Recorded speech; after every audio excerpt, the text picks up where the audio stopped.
Hello and welcome to the Under Center podcast. I am your host for the next 30 seconds while Dara continues to give us all car sickness from the camera flying around the room. Is that you're doing a bit of a paint job in there, Dara? That's a ladder, or are you practicing for the Royal Rumble next Sunday?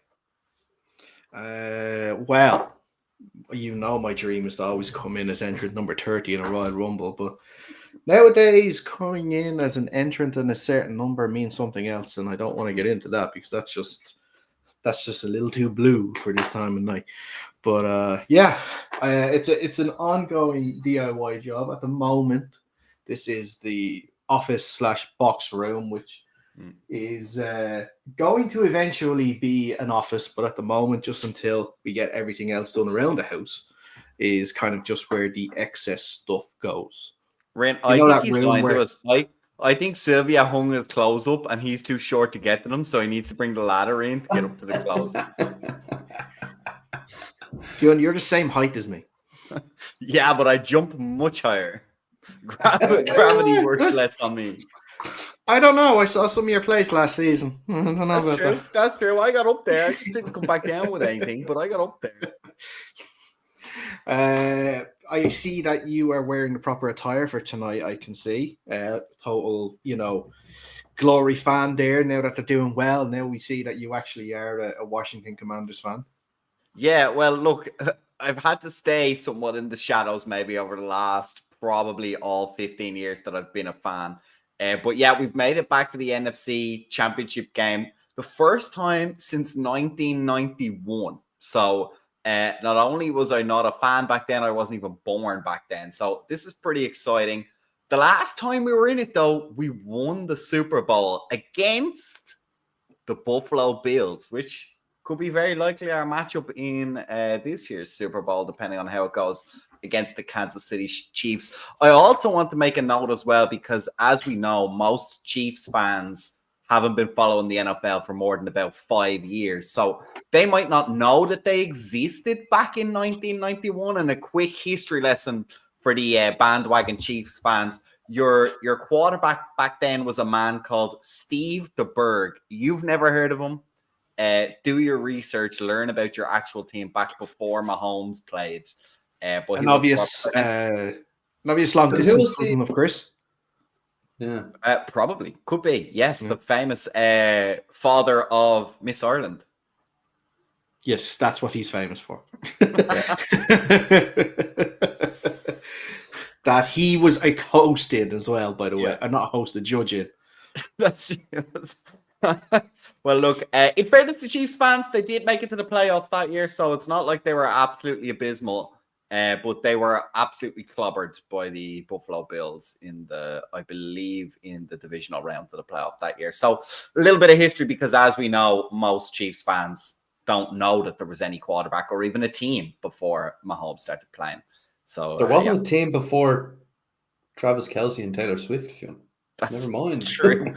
Patrick Mahomes. To be honest, how long, unfortunately, that the Chiefs have been good. They essentially have two mini dynasties of bandwagon fans, two waves of bandwagon fans, which I think the rest of us were in the Panthers. They barely have one wave. I think since they were in set, they've only lost fans instead of gains. Yeah, Cam Newton brought in like 3 fans, maybe 4 fans, and since then, I tell you what, the dyslexic love Cam Newton and his weird tweets with all sorts of random letters and syllables and all sorts of stuff going on. That really that's going to be like this generation's hieroglyphics in about 50, in about 100 years, trying to figure out Cam Newton's tweets. Do you imagine how long that must have taken him to he must have set up a special keyboard or something to do that, because he did. Apple actually came to him and made a special keyboard for him that he doesn't need to go in and do all the special keys. It's literally all laid out in front of him. Yeah, I mean, it must have been, because it's kind of insane. And now he just jumps into helicopters and that sort of thing, along with. That was impressive. Fair play to him. It was very impressive. Yeah, I've listened to a few clips from his podcast. Like he's actually quite good on it. Oh, because me and Reem very charismatic there the other day. Yeah, his football knowledge. I mean, maybe not his football knowledge. That's probably a bit unfair. The dude is a quarterback in the NFL, but the way he talks about football, it's really fucking dumbed down. And I don't know, just some of the clips that I've heard just don't really make sense. Like he doesn't talk about it in such an intellectual way as say, um, what's his name, Jason Kelsey or Ryan Fitzpatrick or those type of guys. But yeah, his podcast is pretty entertaining for sure. Yeah. So Fionn, we've bantered on and talked shite for enough time now. Come on, let's talk about it. Yep. Well, look, Commanders are one game away from the Super Bowl. Let's just call it spade a spade. They demolished the Lions on Saturday night. You know, I think Jaden Daniels had another fantastic game. The running game with Brian Robinson worked so well. It was kind of like in terms of watching a running attack in Ford Field, you would have mistaken it for the Detroit Lions, whose run game on the other side, you know, despite having Dave Montgomery back, didn't really function as well as they would have hoped. Yeah, look, I think it's a little bit stately obvious, right? When the run game works, it's better for every football team. It's not a specific makeup of the play calling of the Commanders. It's not a setup of their kind of roster. It's pretty general across the league. If you can get your run game going, it really does create problems. Where it adds that kind of dynamism to be able to win division championships and into conference championships is when you have the quarterback like Jaden Daniels. And it's what the Commanders have been so starved of for so long. And it's what we've seen come into the league now. Look at the other side of the draw in the AFC, that game between Lamar Jackson and Allen. When you can get the run game going, but the run game can kind of be ground and pound, really truly in the trenches between the tackles, it really puts the defense in a difficult position because they have to sell out inside. And when you don't have to rely on your running back to bounce it out and you can just get the quarterback to pull a keeper based on what he's reading, it really forces the defense to be wrong no matter what. And when you pair that with the way Daniels played through the air, he had a fantastic game through the air. I think that's what's causing a lot of problems. It's nothing dramatic. It's nothing, I would argue, innovative. It's finally putting the pieces to the puzzle that can actually execute the plays that it's been long established in the NFL work really, really well. This is the same setup the Chiefs have had, albeit actually at the start, their running game wasn't particularly great, but in the last few years, their running game, they've really been able to lean on. It's what the Bills have been able to do now that their running game took a step up. It's what Baltimore has been built on for the last maybe 10 years, run the ball hard and have someone who can play the ball over the top when it needs to be. So it's exciting. I was talking to a lot of fans and a lot of buddies that were watching the game. It's probably the most exciting year to be a Commanders fan because expectations are the killers. During the season, we very quickly forgot all the preseason talk about this might be a bottom 5 team. This might be a top 5 pick in the NFL draft team coming in. Like, they were way behind the Giants. They were streets behind the Cowboys.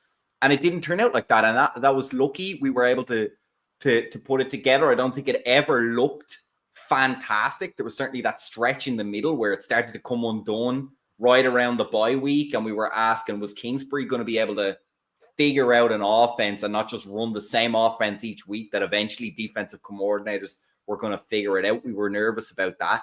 But then since now, I just kind of without realizing, I heard a stat from one of the pundits talking about it. That's 8 wins in a row now this Commanders team have been able to put together. And they're starting to put it together. The criticism, I think, was always in that kind of long stretch, 20 years of mediocrity that the Commanders had, was they will beat the teams they're supposed to beat. It's, can you beat a winning team? Can you beat a team that is doing things properly? And that was always the fault that they've had.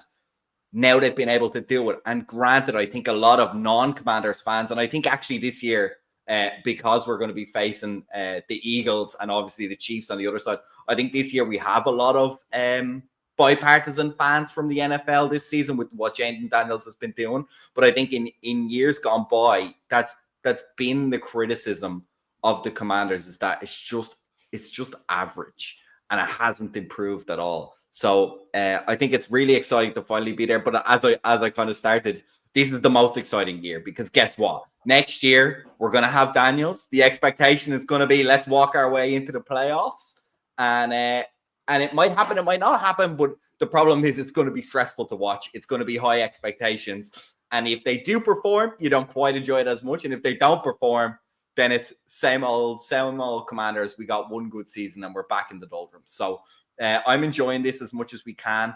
I personally am happy that we're going to play the Eagles, because look, the fact is, at the conference level, all four of these teams that are left in the competition are fantastic, and there's no good team to have to play.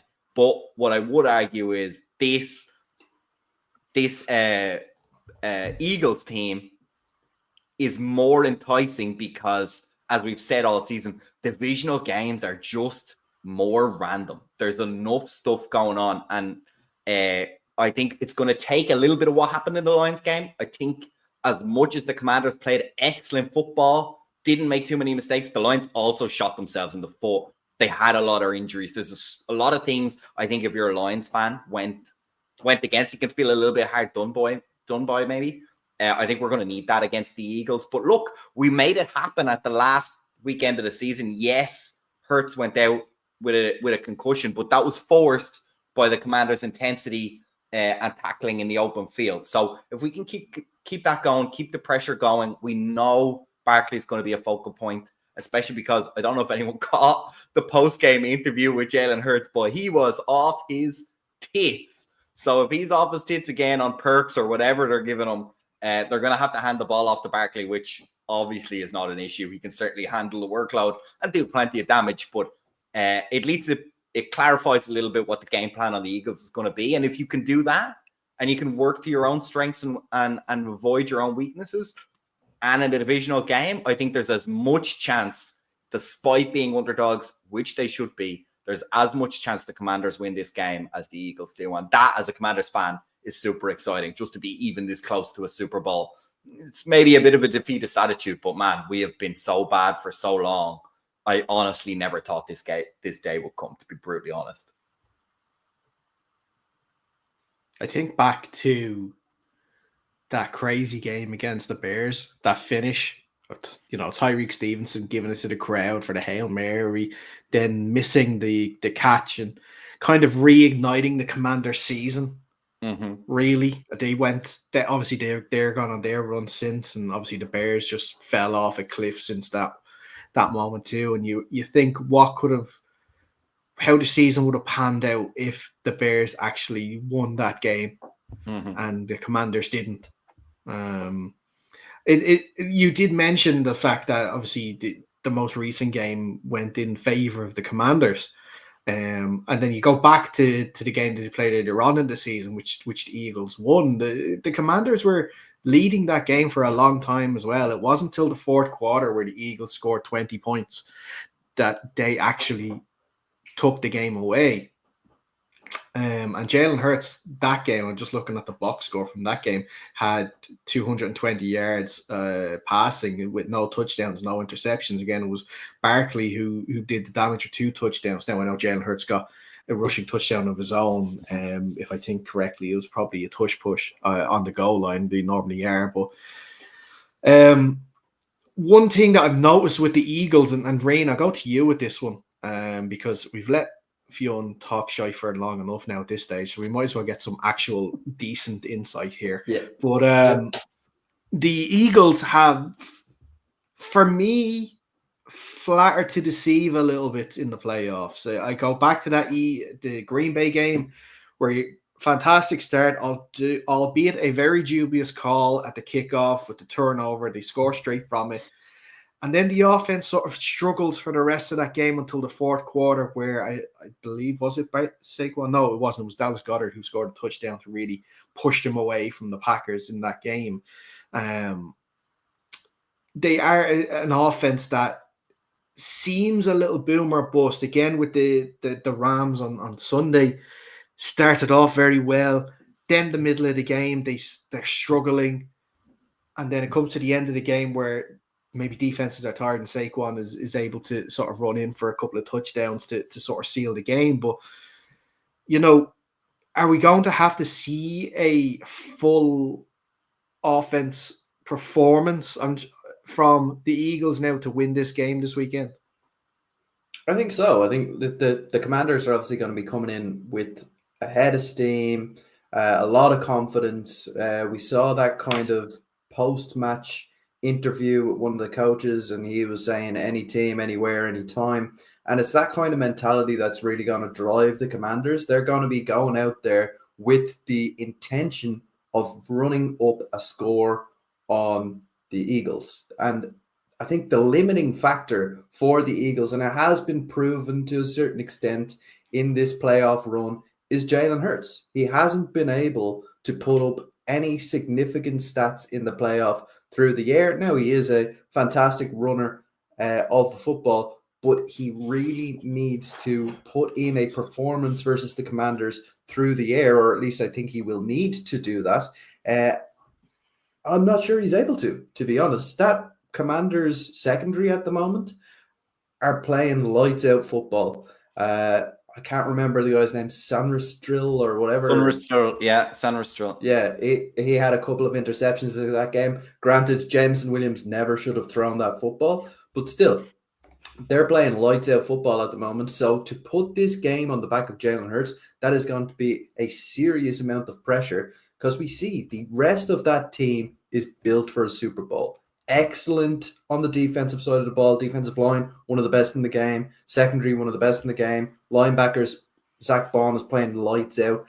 And that offense as a whole is exceptional, except for the quarterback position. And the quarterback position, as we all know, is the most important position in football.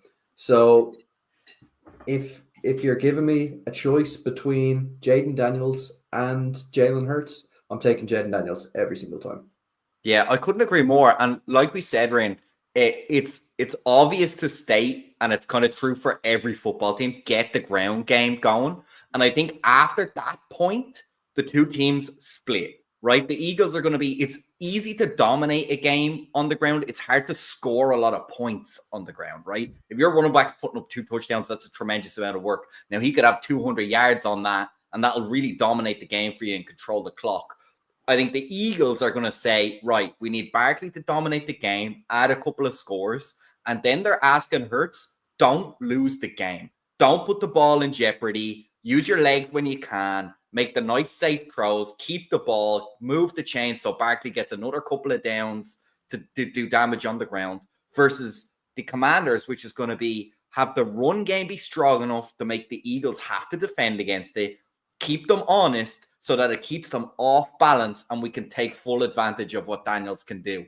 I think that's where it's interesting, and the kind of the chess game comes in. But I 100% agree with you, Reno. I think even in the Eagles camp, it's going to be, let's make sure Hurts doesn't lose us the game, because we have enough talent everywhere else to just go ahead and win this game.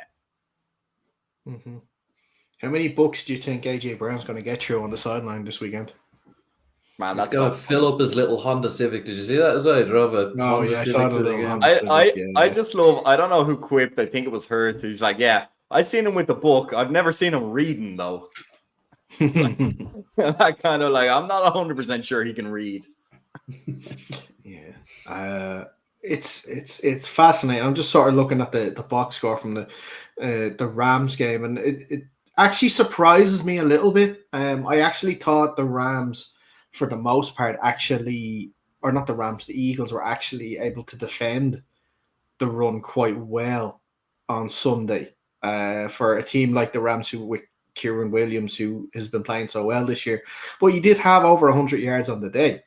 Mm-hmm. But that was, in fairness, skewed by the snow game, like the ground game they couldn't quite get away from it even when they were down. So I think that kind of added to his tally a little bit. Well, Stafford still had 324 yards passing.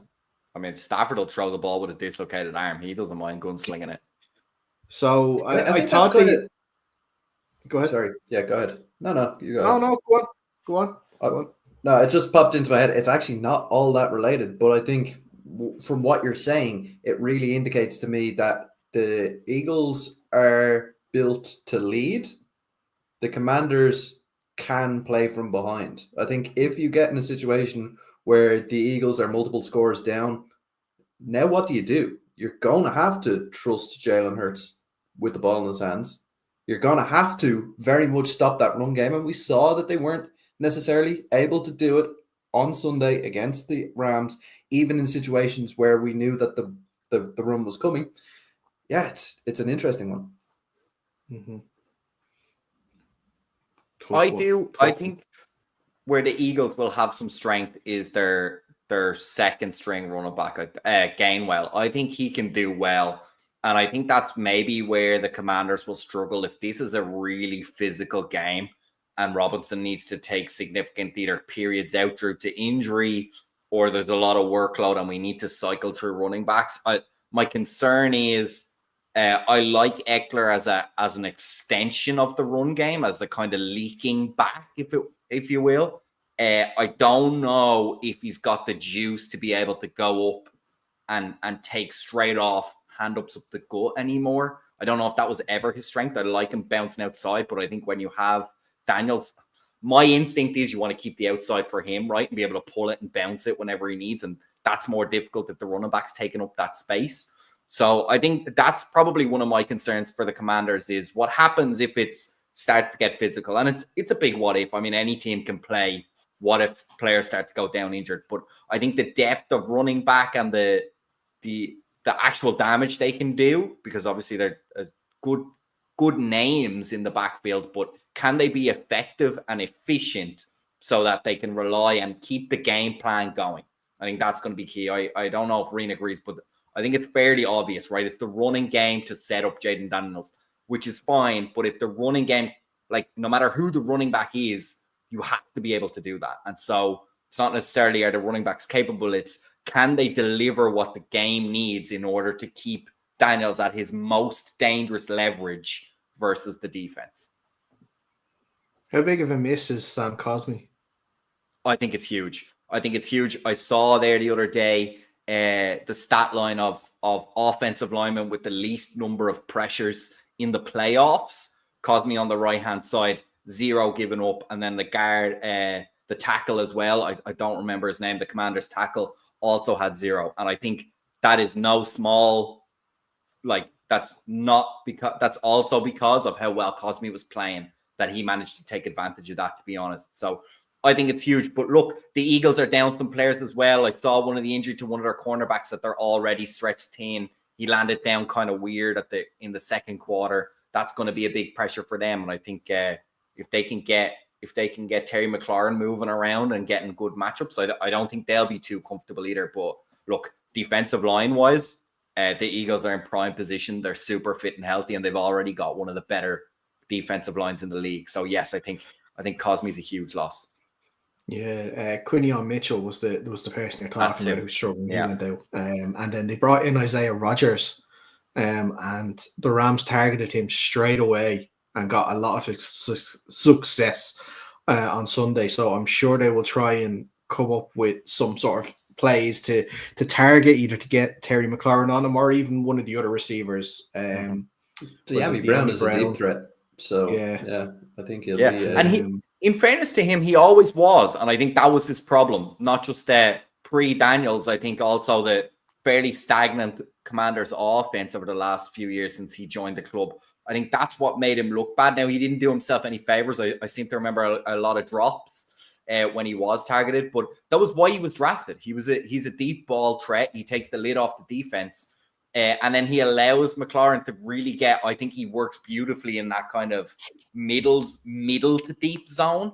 And I think I'd like to see McCaffrey. I think McCaffrey's doing well. He hasn't got a lot of receptions, but when I've watched them, I think he's a fantastic blocking wide receiver. And I don't know if that's me talking about my hole. I don't know if you guys have noticed it as well, but in a league where a wide receiver block lasts maybe 2 seconds, the amount of times I've seen long runs for the Commanders be finished behind McCaffrey finishing a block 20 yards downfield, 5-6 seconds after the snap. I think he's a huge weapon on offense that doesn't necessarily translate, unfortunately, into catches and yards for him. But I think he's a huge team player. How shit would it be if Christian has to watch his brother win a Super Bowl before him? I mean, I think he'd be delighted for his brother, but as NFL fans, what a tragedy. One of the best players to ever come along in the last 10 years is going to watch his barely drafted brother walk into a Super Bowl before he does. And he even went ring hunting. He even jumped to the 49ers. He still got bummed. Yeah. I'm not sure he went ring hunting. I think he was kind of pushed out. He just 25 million a year. Oh, fuck, that was a bad idea. Here, someone else take him. I was wondering if you take the bait on that. I wanted to kind of give him a dig. I don't actually think he went ring hunting, but hey, you can't go from the Panthers to the 49ers without some version of ring hunting going on. The Panthers, I know it's tangential and we don't need to spend that long on it, but the Panthers are great for allowing players to seek a trade. It's just them going, fuck off, get out of here. I'm not playing your ass. You allowed him to seek a trade. Yeah, he didn't want to go anywhere.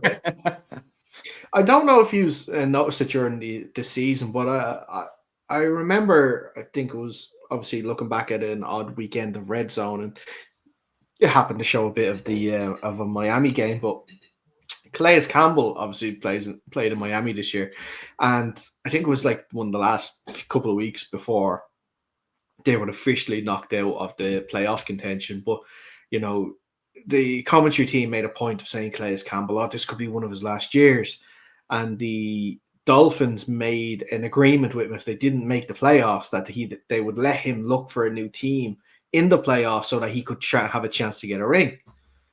I think the fucker's still contracted to the Dolphins. Like, they didn't keep their word at all. What a trash organization just not to even let that happen. You're saying it publicly and you're like, nah, we're gonna keep you. Difficult.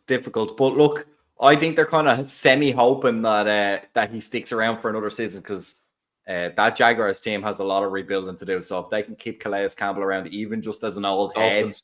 The Dolphins. Yeah, sorry, my bad. Yeah, okay, forget about that. That's but they're in a bit of a shit show as well. So but only at the end of the season. I mean, get rid of Tua. Man doesn't even know which direction he's facing half the time at this many. This is the problem when you have to pay your quarterbacks. Yeah, I mean, it's you cripple your team. That's why I'm looking forward to the 49ers paying Brock Purdy and crippling the organization for the next 5 years. Imagine, do you ever think in like 50 years that the NFL will be like totally inverted and you'll literally only have your quarterback for its rookie deal plus the like team option, and then you'll literally just like chuck him in the bin and draft the next guy, and because everyone's doing it, like stuff will be wobbling all over the place. CFL is going to explode, and then the running backs will be on like 50 million a year because they're the ones that do all the actual damage. Oh, Lions should be the ones on the 50 million a year. Yeah, they're the ones. They're the ones. Tangential again, but did you see the number of wide receivers who earned more than Derrick Henry this year and more than Saquon Barkley this year? Saquon Barkley is ridiculous. Like, it's insane. Like, as good as Calvin Ridley was this year, he earned more money than Saquon Barkley. That's outrageous. Yeah, it doesn't surprise me. Let's spend a little time on the other game then. Mm-hmm. Obviously, the Bills and the Chiefs coming up against each other. I guess it's kind of, minus if you substitute Bills for Ravens at any point, it's kind of the AFC matchup we kind of all expected preseason. The Bills just get it done on Sunday night. Mark Andrews dropping a 2-point conversion, getting them the win in the end. But is this the year that Josh Allen finally beats Mahomes and makes it to a Super Bowl? I can see Fion's answer already, but I'm not going to Fion first. I'm going to go to Reen first. Can I just say, two of the least likable quarterbacks ever, I would say. Man, they're both in game. Floppers. Yes, I say outside of the game, I say they're all right. Josh Allen is actually a pretty funny guy, but in game, he's falling and flopping all over the place. Look, I think if any year is the year to beat Mahomes, this is it. That offense of the Chiefs is not firing the way it should. Still, this deep into the playoffs is not firing the way it should. On the flip side of that, the Bills have really shifted their entire identity since probably the last time that these two came up against each other in the conference game. Insofar as they are now a run-heavy, run-focused team, I think that's going to help a lot. If you can shorten the game against a Chiefs team, it gives you the best opportunity to win. Keep this score down. You don't want to get into a shootout. You don't want to get into that situation you were in a couple of years ago where you take this to overtime and you put it on the back of Patrick Mahomes, because Patrick Mahomes in those situations is a killer. Win this game in regular time and do it on the back of your running back and maybe a bit of running yourself. It's Josh Allen. He's pretty good at that sort of thing. So yeah, it's an interesting matchup. A little bit boring insofar as it's the same one we've seen 3 out of the last 4 years, I think. But yeah, it's still going to be super exciting and super interesting to watch. Yeah, I'm going to go against Ryan a little bit, just in the sense that it's like I don't think I've seen enough out of the Bills to beat the Chiefs. And I 100% agree with him that the Chiefs are not firing on all cylinders, but they did it this year though.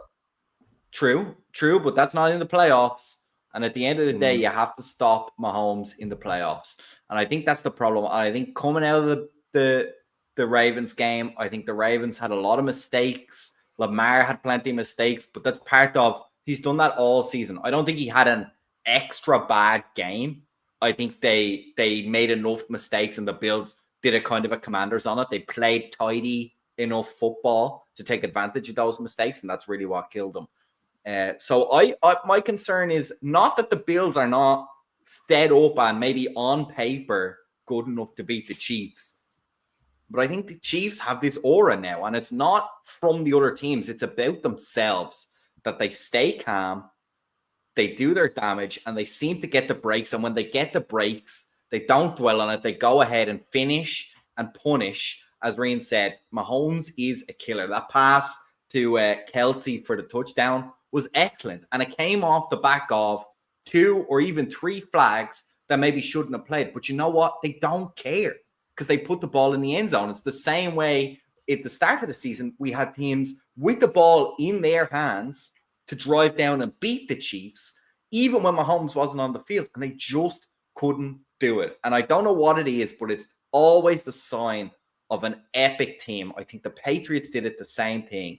It was this overwhelming feeling that when you played them, you had to play. There was no way for you to win unless you played the absolute perfect best game you played all season. And I don't care how bad the Chiefs have been on the run up to this game, I still think the Bills are thinking like that. I still think the Bills are, we have to make sure Mahomes has no hope. Because as Ryan said, he's proved every single time, if you give him a chink of light, he will put it in there. The only man who managed to do it was Brady with the Buccaneers against the Chiefs. It's the only time that I've seen a team, twice, that's the only time I've seen a team give the Chiefs a chance and manage to stop them anyway. And that was impressive. But I just don't see the Bills with that persona.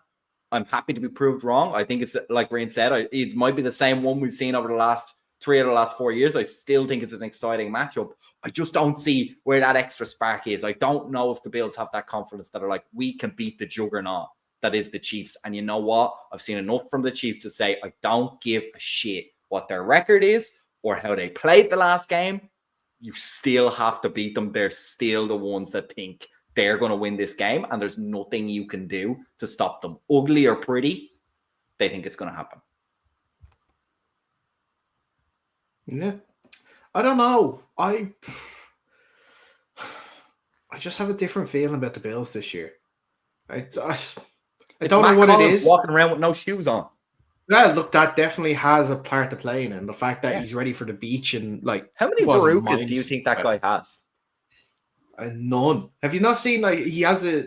Obviously, TikTok did not go away in America, but he had it. He has it on TikTok channel, and it's nothing to do with football. It's how to keep your house clean, how to clean out your what dishwasher, how to clean out your Hoover, and it's like all these like household things. It's absolutely insane. But I don't know what it is.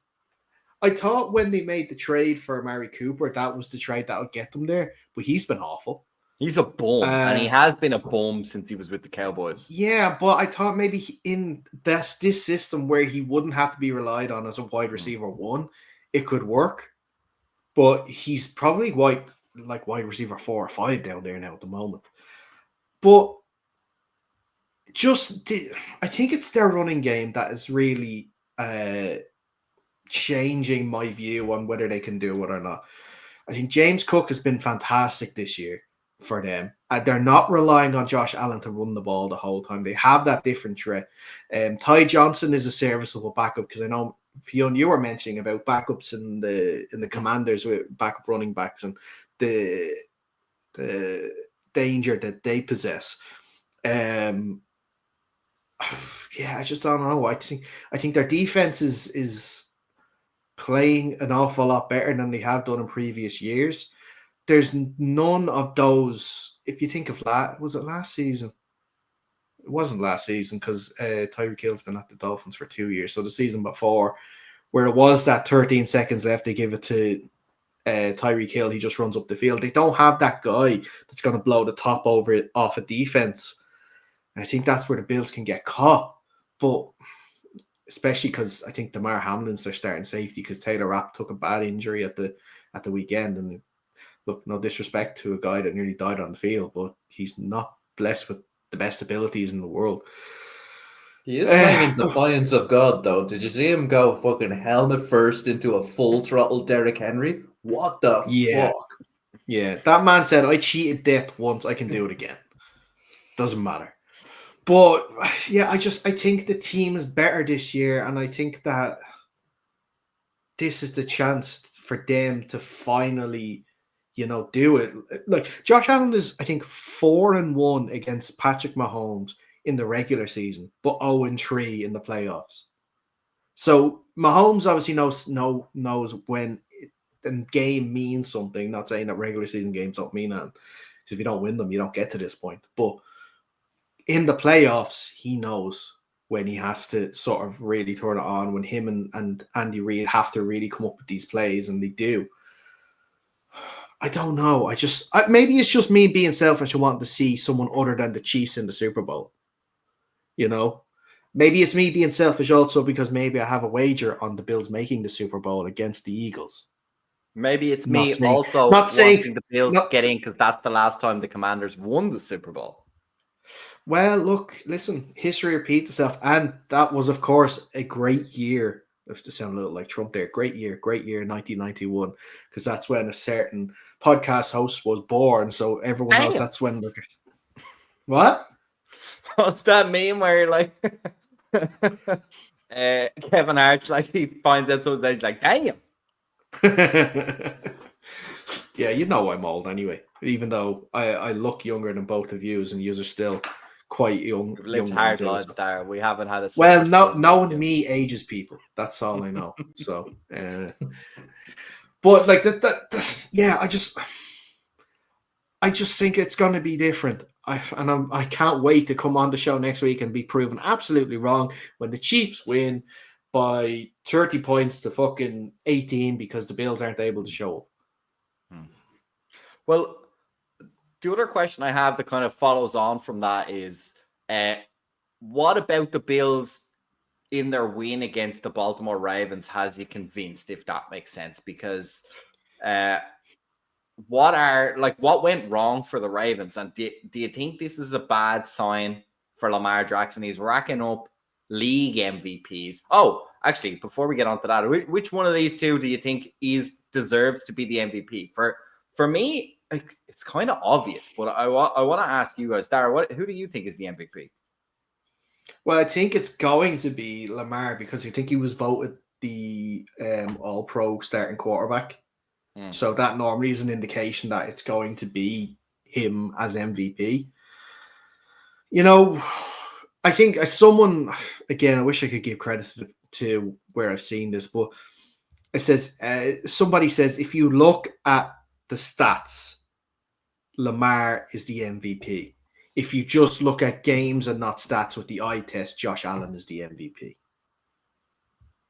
So I think that was around Ocho or whatever his name is. Was it? Ocho, Okay. I think If it not is, Ocho then Cinco. Acho, no, Emmanuel Acho. Yeah. Yeah. And he's got a point, because I think we've seen from Josh Allen that I think he has played like the MVP. But when you look at what the numbers that Lamar has racked up this year, you would have to say he should be MVP. Rin, do you agree? I got to be honest. If I'm a defensive coordinator and I'm going into a game and you gave me a choice of going up against Lamar Jackson or going up against Josh Allen, I'm picking Lamar Jackson. I don't think he has that kind of aura, the same kind of big play ability. The MVP has never been about stats at the end of the day. It has been about the overall play of the player. And I think just based on the eye test, and this is the trouble with it, there's no way of backing it up.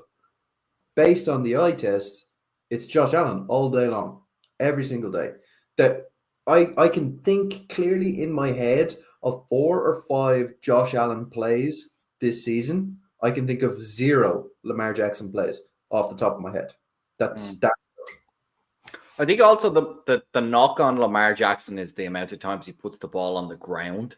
Because obviously he didn't throw that many interceptions this season, but the way he runs and the style that he has, I think part of the coaching is you have to accept that that's going to happen and accept that he's even when he does that, he still does way more damage than if you just told him not to be a pure pocket passer, let's say. And it's not even his running; it's just when he kind of improvises in the backfield, he gets a little bit loose, and I think that's how the ball ends up on the ground. And he doesn't even necessarily lose all those balls that end up on the ground. It's just a bit worrying when you're a Ravens fan to kind of see that happen. But no, I kind of push back a little bit. From what I saw, obviously this is a half a Ravens household, so we see quite a bit of the Ravens games here. Now, I think the styles are different, and I agree with you. Maybe as a defensive coordinator, Josh Allen gives you more fits. And even just as a killer, maybe he has that instinct a little bit better than Lamar Jackson does, or at least when it really comes down the stretch. But I would argue, you see, for me, it's both of these guys. And again, this maybe sounds kind of stupid, but if I'm a defensive coordinator, these are both the guys I'm by far the most worried about when I'm the defensive coordinator. Not just that, Allen over Lamar. I'm saying when I have to play the Ravens or the Bills, stopping these pair is by miles my top priority. And I guess, like I said, it's kind of obvious or stupid because everyone well, it's always the quarterback you're trying to stop. True. But this is by miles the most difficult task to do. And so for me, then that's when it does start to fall back on the yards, on the touchdowns that Lamar brings to the team, because you could suit a style. And I 100% agree with your argument. That Allen is a more dominant player and maybe adds more to the win. But I think Lamar is equally additionally dangerous to the Ravens offense. And so for me, that's why I personally lean towards maybe Lamar at the moment, just on the stats that he had. But again, I want to I know we've got slightly off topic, but I do want to feed into my second question that I'll throw to both of you guys is, do you think now there's a big knock on Lamar Jackson? I don't know how much emphasis you put on him or how much of a blame you put on him for the loss against the Bills, but now this is another year he's missed the Super Bowl, another year he's had a fantastic team around him, another year he's going to win MVP, but not a Super Bowl MVP and not a Super Bowl ring. How much damage has he done, and are you still confident he can even do it, or are you starting to mount these questions, Rain, about Lamar Jackson and his future? I absolutely am. I saw a lot of people commenting this week about how, Lamar, this one's not on him. He played a really good game, and it's not on him on this occasion. It kind of is, though, right? If you look back throughout the entirety of the regular season, how many times did Lamar Jackson turn the ball over multiple times? The answer is Zero. No games did he turn the ball over multiple times. In that game, he turned it over twice, and they were pretty bad ones. Like that fumble should never have occurred, and the interception, it looked a little bit like there was miscommunication between Bateman and Lamar, but the reaction from Bateman suggested to me that Lamar threw the ball to the wrong spot as opposed to Bateman running the wrong route. So it's another one on his back. And I get that people want to shift the blame onto Mark Andrews. And yes, the fumble was bad. And yes, the extra or the missed 2-point conversion was bad. But there was still 90 seconds on the clock at that point.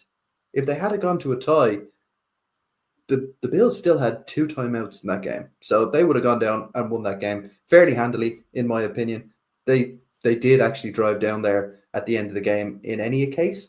But yeah, that's kind of getting a little bit off topic. I think we do really need to start looking at Lamar and going, well, why are the stats coming in the regular season and not in the playoffs? Because Darren, do you agree? In the regular season. You can play shit teams in the regular season. This is true, yeah. But it's like we've leveled this criticism at the likes of Kirk Cousins, Dak Prescott, Derek Carr over the last few years, and I get that they weren't playing at MVP level, but they were playing to a standard in the regular season and then dropping off in the playoffs, and that's a bad mark on them. We keep giving Lamar Jackson chances to do it again next year, and he will do it again next year. He will make the playoffs in that NFC North division. Is he going to do it again? Is he going to at any point get over the hump? I'm not sure he will. I don't know. It's again, you can't underestimate as well the lack of sort of proper pass catchers that they have as well there on Sunday. Okay, Isaiah Likely, Mark Andrews were 2 of your 3 top receivers. They're tight ends. Rashad Bateman was your top receiver with 66 yards from 4 catches. The big omission there who didn't make the game was Zay Flowers. He's had a great connection with Zay Flowers all week. These are ifs, ands, and buts. But I think you have to go, and again, this is sort of solidifying my point where maybe that I think this could be a year for the Bills that, Josh Allen, they played each other in the regular season and Josh Allen looked a shell of a man in that game. He played, I think they won like 38-10, the Ravens did in that game against the Bills in the regular season. Totally outperformed by Lamar Jackson and the Ravens. Again, he came to the playoffs here when the game that mattered, and he knew how to turn it on. He knew what he had to do, and he did it. And I think that Lamar just hasn't reached that yet. I think he can. The problem is, and look, we talked about it earlier as well. You pay quarterbacks money like this, you have to be very inventive in how you spend whatever remaining cap money you have. In hindsight, was it the best idea to give Derrick Henry that big contract? I think he makes that team better. I do think he makes that team better. No, he does make that team better, but was a running back what they needed? You would have probably argued that they needed pass catchers. More, they have to rely on more than just Zay Flowers and 2 tight ends. As good as the 2 tight ends are, they're still tight ends. They're not Travis Kelce tight end levels. You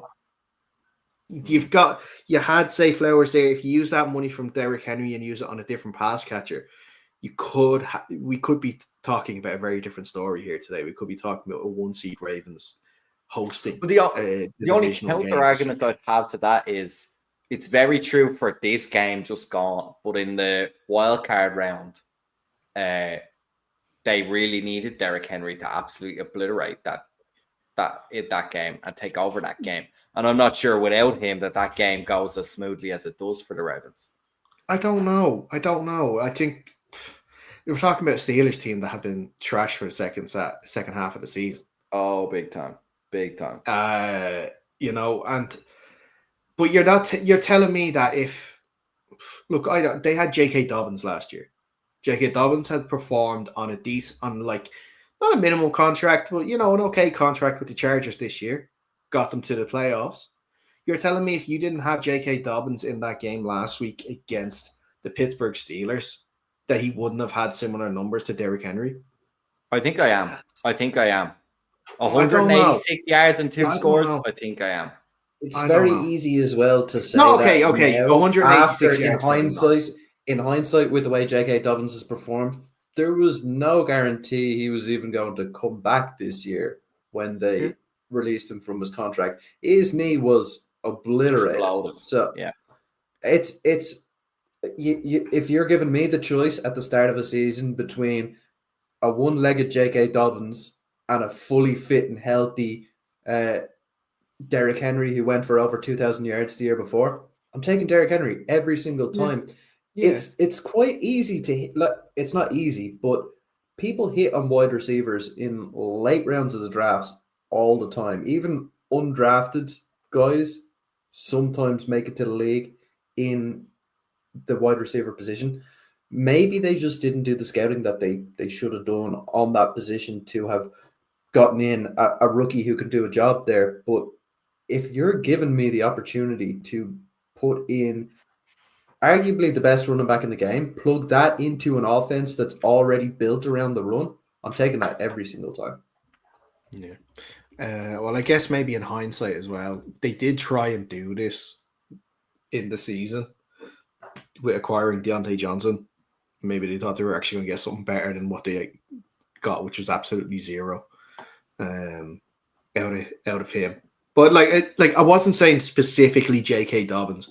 I was going like on a J.K. Dobbins comparison type layer. I know his knee was completely obliterated, but talking about like one of those sort of other veteran running backs that could have came in. I think scheme has a lot to do with it too. But Derrick Henry has been a difference maker in games. I'm not disputing that. Of course, he had a fantastic season. I'm just thinking if a game as close as this, I don't know. For what the missing pieces for the Ravens, in my opinion, I don't think it was a Derrick Henry running back. That was just my opinion on it in that. But of course, like I said, hindsight is 2020 anyway. And I'm sure, please no one go back and research this, but I'm sure when we did first talk about Derrick Henry signing with the it's done. But anyway, look, we have 5 minutes left. Very quickly, let's have a quick reaction. I guess some of the head coaching jobs are starting to be filled. Mike Vrabel was the first one to go to the Patriots, and then today Ben Johnson is going to the Chicago Bears. Sort of, Fionn, start with you. Instant reaction to both of those moves, both of those hires. Yeah, look, a lot of work to do for them two boys. That'd be my instant reaction. I like Vrabel to the Patriots. I think he brings the attitude that that kind of Robert Kraft wants in that building. So I think that's going to play well for him. Brings the color that Robert Kraft wants. He brings the color. He's certainly white as the New England snow. So although his name sounds probably a little bit too foreign, but Robert Kraft is also a foreign name, so I think he'd be fine with that. And then ultimately, I think that's a lot of work to do, right? You don't really know. I think Drake May is probably the quarterback for the future, so I think that gives you at least a couple of years where you could be reasonably trying to figure out if he's the main guy, like renew the contract type of guy. But he's certainly good enough that you're not feeling like you absolutely must draft a quarterback this year. And then the Bears, I think they have a huge amount of problems because it's not on paper. And for me, that's more dangerous, right? When we came into the season, a lot of people had the Bears very highly ranked, very highly touted. So I'll be honest, I don't know what's wrong. I think there's plenty of talent on that roster. I don't know why they played so poorly. I think the offensive line is the obvious answer, but I suspect it's probably more subtle to that. So yeah, a good luck to these two lads. I think two difficult jobs to be filling at this point, but certainly one good fit and one remains to be seen. I don't know much about him. Do you know much about the Bears guy, Rin? Yeah. What I will say is dumb from the Bears for hiring, dumb from him for going there. I'll start with the dumb for him for the Bears hiring him. I think he's just too like what that Bears organization needs is a little bit of structure, a little bit of just focus. And this guy is not bringing that to the table. This guy is more focused on trick plays and all that sort of thing. You had an opportunity at the weekend to go down and win the game, and you put the ball not in the hands of your quarterback, but in the hands of Jameson Williams, who has been proven to be a ridiculously poor decision maker in all walks of life, on the field and off the field. You put the ball in his hand to throw a pass in that situation. On that, I would not be hiring him. And in terms of himself, he's been turning down head coaching jobs for the last 2 years, and he decides to take this one. It's suspicious. They must be throwing money at him. They must be throwing money at him because he turned down some really nice opportunities in favor of the Lions, and now he's going to a divisional rival that are arguably going to be behind the Lions for the foreseeable future. It's a bit of a head scratcher. Yeah. He's been the name that everybody has wanted for so long, hasn't he? It's been weird. He's been instantly linked. Ben Johnson. It's the guy that everyone wants. And look, listen, Seattle wanted him last year as well, and he turned them down. So that's a better situation than the Bears, though. Better situation than the Bears. It is. It is. And look, listen, I'm absolutely thrilled to have Mike McDonald, and I can't wait for next season to see how it goes on. Hopefully he has a better offensive coordinator than he did this past season. But yeah, Ben Johnson's been delighting pundits and obviously Bears fans and everything for his play calls and everything like that. But yeah, at times he gets a little too cute with certain things, and trick plays here, trick play there. You mentioned the Jameson Williams one. I hope he learns and he has people in the room to speak to him about it, that at certain points you just got to keep it simple. Run the ball, or let your quarterback throw the ball. It just put the ball in the hands of the people that actually are capable of doing the job that you want, not Jameson Williams, who's known for obviously who's a wide receiver. But it'd be interesting to see how he gets his staff together. The way obviously the algorithm works on Twitter, and I see a lot of Bears fans and commenting on it, and certain Bears fans are already booking their tickets to the Super Bowl next year. I've put a strong word of caution out there now that team is not Super Bowl ready. Caleb Williams is definitely not Super Bowl ready. There's a lot of work that needs to be done, especially on that offensive line. So we'll see what happens there. With the Mike Vrabel thing, it seems like just the worst kept secret ever that, the former Patriots linebacker comes back to coach the team. And I think it's going to be a good thing for him. I still think it was a little shitty to get rid of Jerry Mayo after one season. It just shows that you were willing to drop him at any point. It shows that you weren't even going to hire him last year if Mike Vrabel took the job last year. Obviously, he wanted a year out. So we'll see. Yeah, because Vrabel could have took the job last year. That's what I was kind of confused. He was just a consultant last year. So he was a consultant with the Browns last year. Mm-hmm. Yeah, he took that job mid-season, I think, just for half the year. But yeah, he just wanted to take the year out. Obviously, having to be Titans head coach will do that to you. Watch out for when Brian Callahan gets sacked, because he has to deal with Mayo Lettuce and Mason Rudolph. Or is it going to be Shadir Sanders? Because they have the number 1 pick. We'll wait and see. Yeah, so we'll see. I wonder, Fionn, I wonder what your reaction is to the reported news now that obviously the Raiders wanted Ben Johnson. He's gone to the Bears. Supposedly, their second choice is Pete Carroll. Cliff. Oh my! What the Raiders? What a Raiders move to go back and bring Hold up. Pete Carroll. The Panthers just released Pete Carroll's son as their passing game coordinator. Yeah. You can have Carroll out in Vegas rolling big. Yeah. I like that. What's Pete's With Tom Brady as your Pete boss. Carroll's son's name? Carl. Nate. Steve or something like Nate. Carl. Nate Carroll. Carroll. It's not as fun. Like Neville, Gary Neville stuff. Yeah, no, it's definitely not as fun. But yeah, so it's what do you think though if he gets that? All I gets the hope job? is that Pete Carroll remembers because of his Alzheimer's that the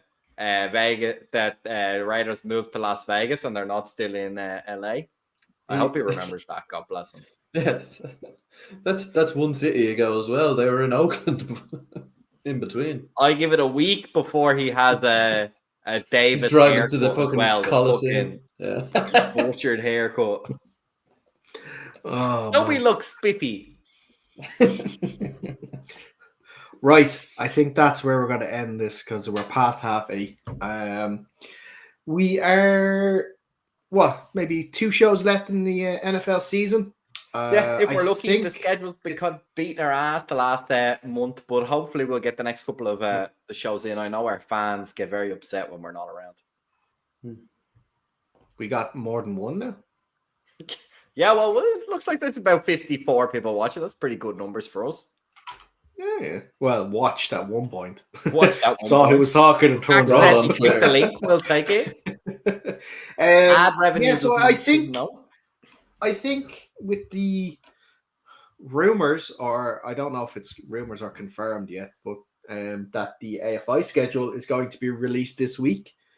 Maybe it's time we bring back AFI Weekly now next week. What you think? No, I think we have to wait for the end. It's only 2 more weeks till the NFL season's over. I think we can wait. What the fuck could we talk about before March 1st as well, to be honest? Yeah. All the preseason knowledge. The We don't even know schedule. what the fuck is going to happen. The schedule. That's Well, 8 minutes of talking and in 10 minutes fairness- of complaining. And then In we're fairness, done. that's only if there's one schedule released. There may be more than one schedule released, and there may be more than one version of more schedules released. So that might keep us talking a little bit. But There you go. And they'll all be released while we're talking, so we can have instant reactions. well, Dara's a bit of a lula, so if he wants to drive around all the different training camps and like do a different training camp a week and report what he sees, I'm more than happy. But I'm going to be sitting my ass right here. Planning for this year, that did come under consideration. Oof. Fair play to you. But Wouldn't not be me. every training camp. No, not every training camp. I was going to be very selective. Going over to the fucking. Are you going into the Going fucking all the way Matrix? to Tala. Going into the fucking Matrix to see the West Coast Coolers training session. Oh, yeah. Those lads with 3 legs and 1 arm. Absolutely, I'm going to go see them. I have to. But supposedly I have to apply 18 for a boys all visa over first. one fumble. Yeah. I'm gonna have to 18 apply for a arms visa. gone for one fumble. I mean, Yeah. if there's anyone that can pull off a sphincter catch 2.0, it's the West Coast Coolers. I tell you that much. But anyway, keep it locked to the social media over the next few days. We are going to start rolling out more AFI content. The schedule, like you said, hopefully will be released this week. I think teams are going to start releasing it then over the week. So we'll keep an eye out for that. We'll share what we can. And I guess now with Fionn in charge, I guess I have to ask his permission now if I want to talk AFI next week. So we'll see. He might not come on once the If the Commanders lose, yeah, you can talk about whatever the fuck you want. Talk whatever you want. Rats You can anymore. talk about anything but the NFL now next week. But lads, as always, thank you very much. Thank you. We will be back next week talking about some sort of football. We don't know yet. We results dependent. But until that point, stay safe and we'll see you soon.